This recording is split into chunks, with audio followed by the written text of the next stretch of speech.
Hello guys, आपका स्वागत है मेरे YouTube channel stenography with Avnish Pal में। आप स्क्रीन पर ये जो पैसेज देख रहे हैं, ये एसएससी स्टेनो 2018 के स्किल टेस्ट में सीआर रीजन में 18/11/2019 को फोर्थ बैच में बोला गया था। इसे ही आज मैं आपके सामने 80 WPM में डिक्टेट करूँगा। डिक्टेशन स्टार्ट होगा 5 सेकेंड बाद।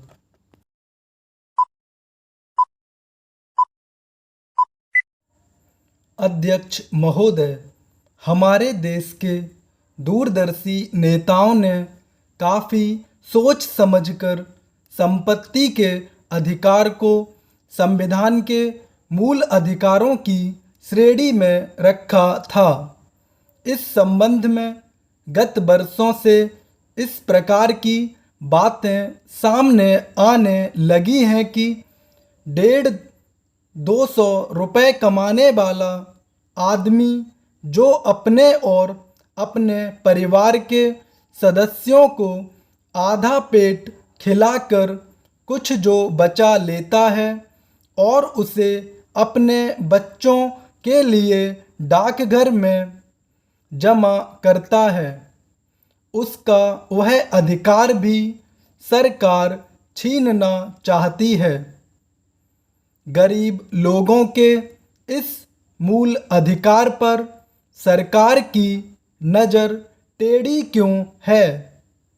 मैं आपके माध्यम से सरकार से कहना चाहता हूं कि इस अधिकार का फ़ायदा किसने उठाया?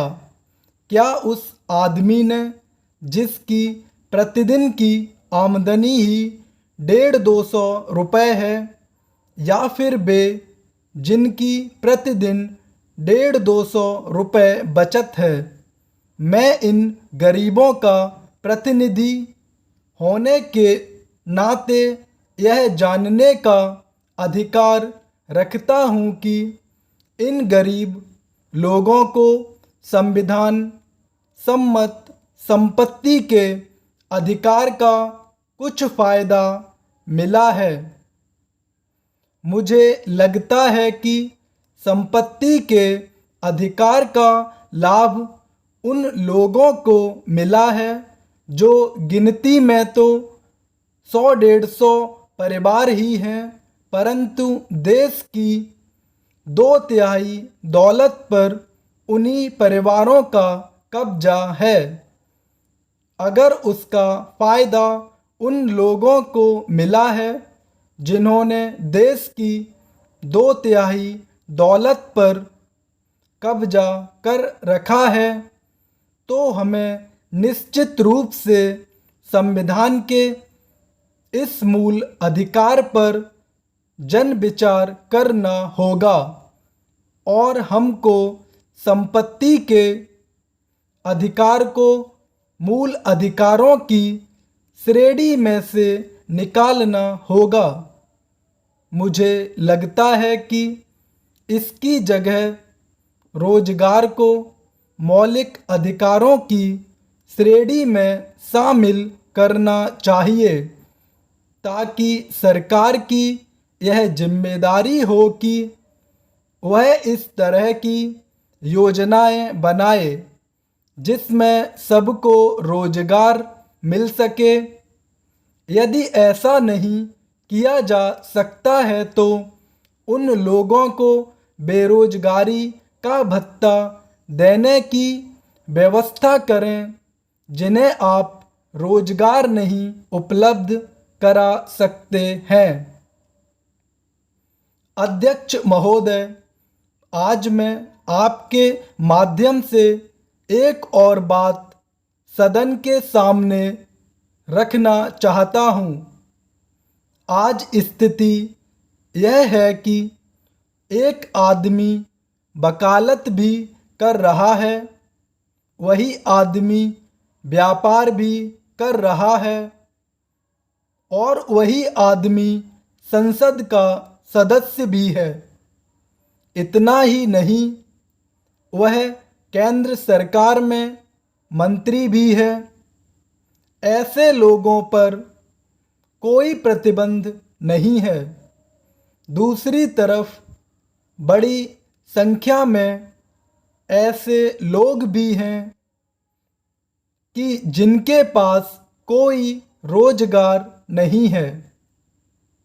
यदि हम इन दोनों स्थितियों की तुलना करें तो पाएंगे कि संपत्ति के अधिकार का लाभ जिन लोगों को मिलना चाहिए था उन्हें नहीं मिला।